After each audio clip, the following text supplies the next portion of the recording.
திராவிட பேச்சரங்க நேயர்களுக்கு வணக்கம். இன்று நம்ம எதை பற்றி பேச போகிறோம்னா, பகுஜன் சமாஜ் கட்சியோட மாநில தலைவர் ஆம்ஸ்ட்ராங் அவர்களுடைய கொலை வழக்கு குறித்து அரசாங்கம் என்ன மாதிரி நடவடிக்கை எடுத்திருக்கு என்பதை பற்றி தான் பேச போகிறோம். ஏறக்குறைய இந்த கொலை வழக்கு குறித்த இது நம்ம பேசக்கூடிய மூன்றாவது வீடியோவாக இதை நம்ம பேசுகிறோம். இந்த வீடியோவில் இந்த காணொலியில் பேச போகிறீங்கன்னா, இன்று டிஐஜி சந்தீப் ராய் ரத்தோர் அவர்களை அரசாங்கம் இடமாறுதல் செஞ்சிருக்கு. நம்ம ஆரம்பத்திலேருந்தே ஒன்று சொல்லிட்டு இருக்கோம், உளவுத்துறை சரியாக செயல்பட்டிருந்தாக்க இந்த மாதிரி கொலையெல்லாம் நடக்காது என்பது குறித்து நம்ம ஏற்கனவே பேசின வீடியோவில் பதிவு பண்ணியிருக்கோம். அந்த காணொலியை கூட நான் உங்களுக்கு கமெண்ட் செக்ஷனில் போடுறோம். இப்போது உளவுத்துறை ஏன் இந்த டிஐஜி சந்தீப் ராய் ரத்தோவை மாற்றினாங்க, அதனுடைய பின்னணி என்ன என்பது குறித்து தான் நம்ம பார்க்க போகிறோம். அதை குறித்து பார்க்கறதுக்கு முன்னாடி நம்முடைய பேச்சரங்கு சேனலை சப்ஸ்கிரைப் பண்ணாதவங்க சப்ஸ்கிரைப் பண்ணிக்கோங்க. இது வரைக்கும் நம்ம திராவிட பேச்சரங்க சேனலை சப்ஸ்கிரைப் பண்ணி நமக்கு ஆதரவு கொடுத்து வந்த நேயர்கள் அனைவருக்கும் என்னுடைய நெஞ்சார்ந்த நன்றியை தெரிவித்துக் கொள்கிறேன். இப்போ காணொலிக்கு, அதாவது இந்த சந்தீப் ராய் ரத்தோர் ஏன் இடமாறுதல் பண்ணாங்க என்று சொல்லி பார்த்தோம்னா, நம்ம காணொலியை தொடர்ந்து சொல்லிட்டு இருக்கோம். நம்ம பேச்சரங்க சேனல்லையே நம்ம பேசியிருக்கோம். ஆணவ கொலை பற்றி பேசியிருக்கோம். ஆணவ கொலை எதனால் நடக்குது, அவங்க காவல்துறையோட நடவடிக்கைகள், அவங்க என்ன மாதிரி மக்கள்கிட்ட அப்ரோச் பண்ணுறாங்க அப்படிங்கிறத பற்றி நம்ம இது வரைக்கும் பல காணொலிகள் பதிவு பண்ணியிருக்கோம். காவல்துறையோட செயல்பாடு எப்படி இருக்கு என்பது குறித்து. அப்போது இந்த கொலை வழக்குலையும் காவல்துறை செயல்பாடு எப்படி இருக்குது, உளவுத்துறை செயல்பாடு எப்படி இருக்குது என்பது குறித்தும் நம்ம பேசிகிட்டு இருக்கோம். அப்படி பார்க்கும்போது இவர் சந்தீப் ராய் ரத்தோ அவர்கள் ஆம்ஸ்ட்ராங் அவர்கள் கொலையான உடனே அவர் பேட்டி கொடுத்தாரு. எங்களுக்கு இவருக்கு அச்சுறுத்தல் இருக்குது என்று இதுக்கு முன்னாடி எங்களுக்கு எந்த ஒரு தகவலும் இல்லை என்று சொல்லி அவர் பேட்டி கொடுத்தார். அப்போது அப்படி பேட்டி கொடுத்துட்டு அதனால தான் உளவுத்துறையை எதிர்கட்சிகள் எல்லாருமே உளவுத்துறையை தான் கிளைம் பண்ணாங்க. ஆனால் அவர் எங்களுக்கு அச்சுறுத்தல் இருக்குதுன்னு முன்கூட்டியே எந்த ஒரு தகவலும் இல்லை என்று சொல்லியிருந்தார். ஆனால் இன்று அரசாங்கம் எடுத்த நடவடிக்கையில் பார்த்தாக்க ஏற்கனவே 3 முறை அச்சுறுத்தல் இருப்பதாக ஆம்ஸ்ட்ராங் தரப்பில் சொன்னதாக ஒரு தகவல் அரசாங்கத்தோட விசாரணையில் ஒரு தகவல் வந்திருக்கு. அதன் அடிப்படையில் தான் இந்த டிஜிபியை இன்று இடமாறுதல் பண்ணியிருக்காங்க அரசாங்கம். அப்போது டிஜிபி அரசாங்கத்துக்கு உண்மையாக இல்லாமல் இருந்திருக்காரு, பொய்யான தகவலை அரசாங்கத்திட்ட சொல்லிட்டு இருந்திருக்காரு.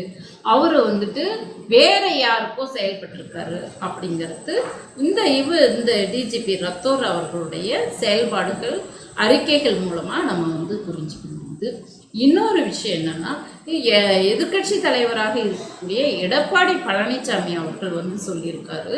அவர் இந்த டிஜிபி இடமாறுதல் குறித்து பேசும்போது சொல்லியிருக்காரு, டிஜிபியை இடமாறுதல் பண்ணால் என்ன நடந்துற போகுது, எதுக்காக இடமாறுதல் பண்ணணும், நிர்வாகத்தில் அதாவது காவல்துறை நிர்வாகத்தில் சுதந்திரமான செயல்பாடு இருக்கணும், காவல்துறையில் யாருடைய தலையீடும் இல்லாமல் இருக்கணும் அப்படின்னு சொல்லிட்டு அவர் இந்த நடவடிக்கை எடுத்தது குறித்து அவர் கருத்து சொல்லியிருக்காரு. நான் அதை குறித்து என்ன சொல்கிறேன்னா, நீங்கள் நடவடிக்கை எடுத்தாலும் ஏன் எடுக்கலைன்னு சொல்லி கேட்குறீங்க, எடுத்தாலும் எடுக்கலைன்னாலும் ஏன் எடுக்கலைன்னு சொல்லி கேள்வி கேட்குறீங்க.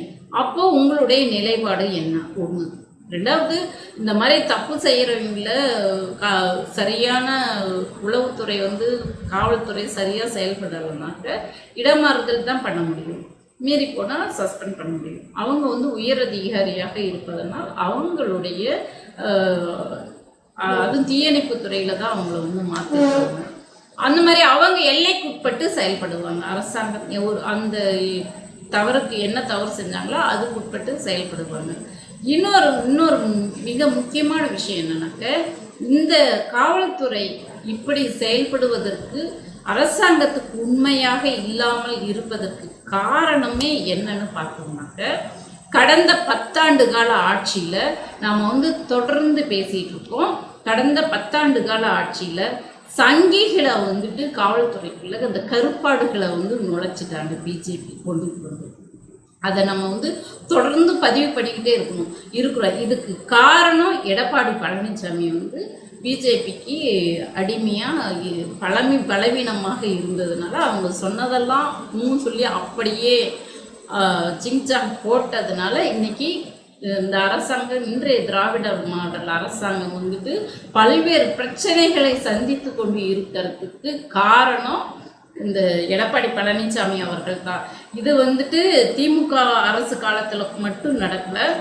அதிமுக அரசுல எடப்பாடி பழனிசாமி அவர்கள் முதல்வராக இருக்கும் போதும் காவல்துறையை வச்சு ஒன்றிய அரசாங்கம் அவங்க அங்கே அதிகாரத்தை, அவங்க ஒன்றிய அரசு அதிகாரத்தை காட்டுனதை நம்ம பல தடவை பல காணொலியை பார்த்துருக்கோம். உதாரணத்துக்கு தூத்துக்குடி துப்பாக்கி சூடாக இருந்தாலும் சரி, முதலமைச்சருக்கு நான் டிவியை பார்த்து தான் தெரிஞ்சுக்கிட்டேன் அப்படின்னு சொன்னார். அப்போ அந்த டிவியை பார்த்து தான் முதலமைச்சர் தெரிஞ்சுக்கிட்டாரு என்றால், அப்போ அவங்களுக்கு சுடுவதற்கு உத்தரவு இட்டவங்க யாரு என்ற ஒரு கேள்வி வருது. அப்போ நீங்கள் யாரை மறைக்கிறதுக்கு? ஆனால் அருணா ஜெகதீசன் அறிக்கையில் ஒவ்வொரு அசைவுகளும் முதல்வருக்கு நாங்கள் இன்டிமேஷன் கொடுத்துக்கிட்டு தான் இருந்தோம் அப்படின்னு சொல்லிட்டு அருணா ஜெகதீசன் அவங்களுடைய நீதியரசர் அருணா ஜெகதீசன் அவங்க விசாரணையில் கண்டுபிடிச்சு சொல்லியிருக்காங்க. அப்போது எடப்பாடி பழனிசாமி யாரையும் மறைக்கிறதுக்காக இந்த மாதிரிலாம் போய் பேசிகிட்டு இருக்காங்க அப்படிங்கிறது உறுதியாக தெரிஞ்சிருச்சு. அந்த ஸ்டெர்லைட் ஆலையோட ஓனரை அந்த ஆலையை காப்பாற்றுறதுக்கு இன்னொன்று அந்த ஸ்டெர்லைட் ஆலை ஓனருக்கு ஒன்றிய அரசாங்கம் சப்போர்ட்டாக இருந்திருக்கு. அதுக்காக வேண்டி மக்களை 13 பேரை காக்கா குருவியை போல சுட்டு கொண்டதை பார்த்துருக்கோம். அதே போல் இன்னும் பல்வேறு எடப்பாடி பழனிசாமி ஆட்சியில் இருக்கும்போதே பெலிக்ஸ் ஜெயராஜ் லாக்அப் டெத்தில் பார்த்துருக்கோம். அங்கே காவல்துறை கருப்பாடுகள் இந்த சங்கி கூட்டம் உள்ளே இருந்ததுனால அந்த மாதிரி மத கலவரத்தை அவங்க கிறிஸ்டின் பெலிக்ஸும் ஜெயராஜும் கிறிஸ்டின்னு மத கலவரத்தை தூண்டுவதற்காக அந்த மாதிரி பண்ணிட்டு இருக்கிறத இது தொடர்ந்து தமிழ்நாட்டில் இந்த மாதிரி பண்ணணுன்ற அவங்க கால் ஊன்றதுக்காக பிஜேபி அரசாங்கம் செஞ்சிட்டு இருக்கிறத பார்த்துட்டு இருக்கோம். அப்பையும் இது நடந்தது. அதிமுக ஆட்சி காலத்துலேயும் அப்பயே கருப்பாடுகள் உள்ளே புகுந்துட்டாங்க. இந்த எடப்பாடியோட பலவீனத்தினால இன்னைக்கு வந்தவங்க இன்று இந்த மாதிரி இப்போ இந்த சந்தீப் ராய் ரத்தோர் போன்ற காவல்துறை இந்த கருப்பாடுகள் இருக்காங்க. இதுக்கு காரணமும் எடப்பாடி பழனிசாமியாகத்தான். அவருடைய பலவீனமான ஆட்சியால் பிஜேபி அரசாங்கம் இந்த மாதிரி கருப்பாடுகளை உள்ளே போட்டுட்டு வந்திருக்காங்க அப்படின்னு சொல்லலாம்.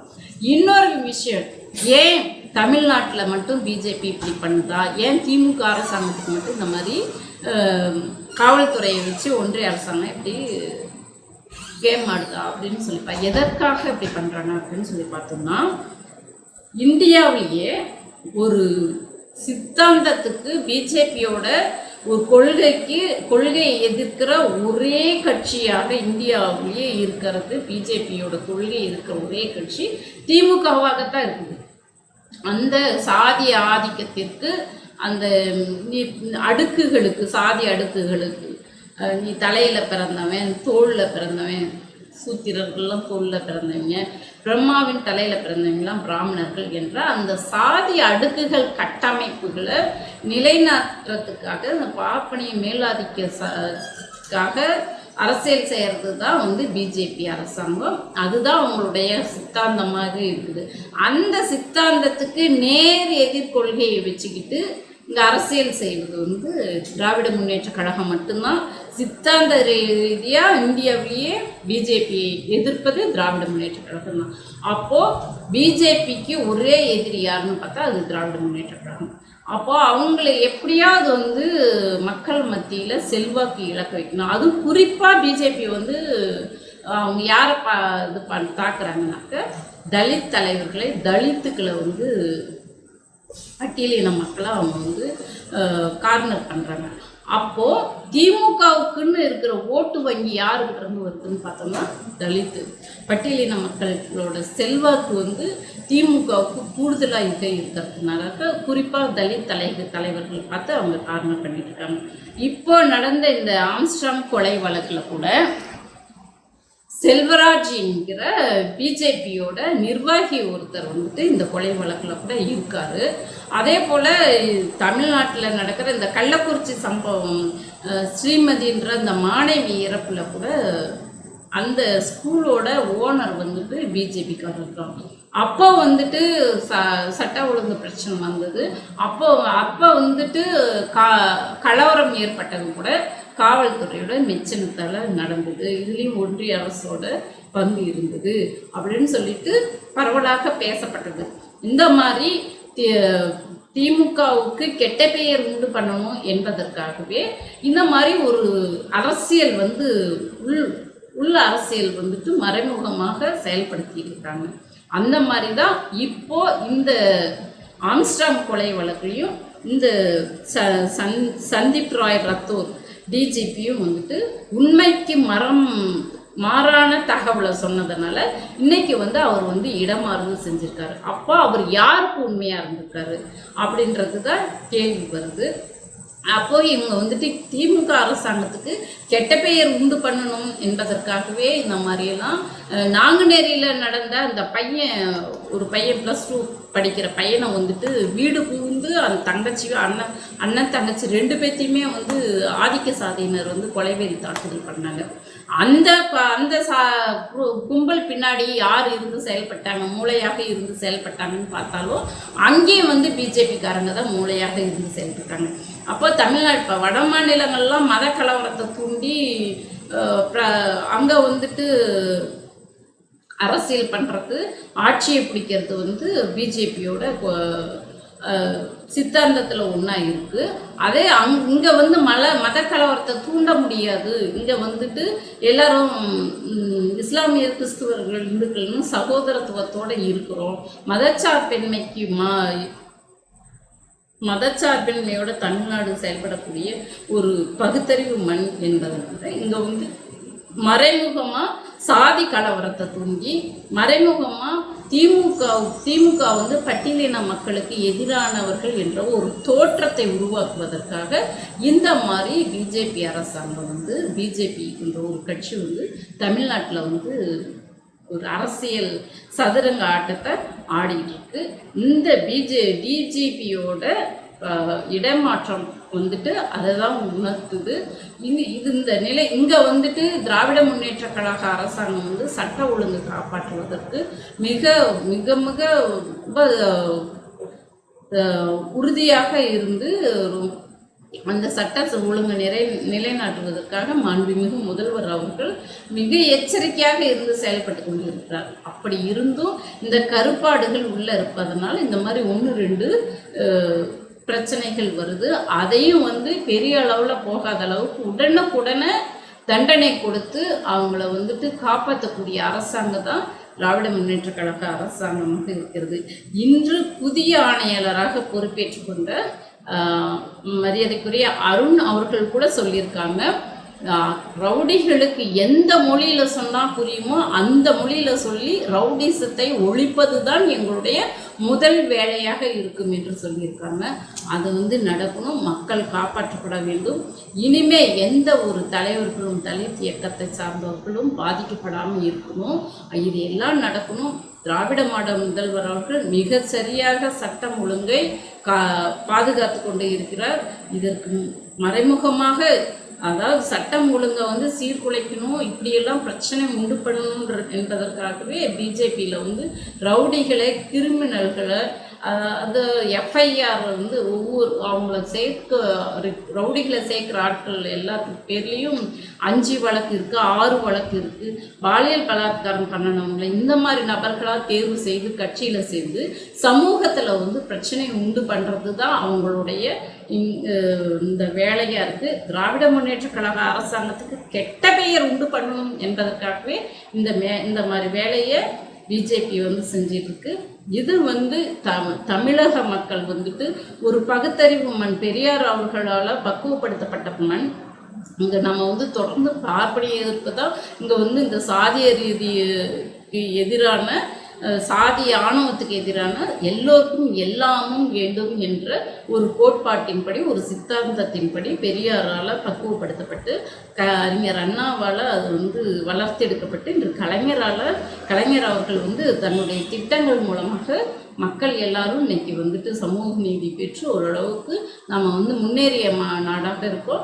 அதை வந்து இன்றைய நம்மளுடைய முத்துவேல் கருணாநிதி ஸ்டாலின் அவர்கள் மிக அழகாக சமூக நீதி பார்வையில் செயல்பட்டு இருக்காங்க. பிஜேபியோட அந்த சித்தாந்தம் வந்து இங்கே ஒரு நாளும் இங்கே இந்த மண்ணில் கால் ஊன்ற முடியாது என்பதற்கு, கலவரத்தை உண்டு பண்ண முடியாது அப்படின்றதுக்கு உதாரணம் தான் இன்றைய பிஜேபி அவர்களுடைய இடமாறுதல். இந்த காணொலியை பார்க்குறவங்க உங்களுடைய கருத்துக்கள் கமெண்ட் பாக்ஸில் போட்டு நம்மளுடைய திராவிட பேச்சரங்க சேனலுக்கு ஆதரவு கொடுக்குமாறு அன்போடு கேட்டுக்கொள்கிறேன். நன்றி.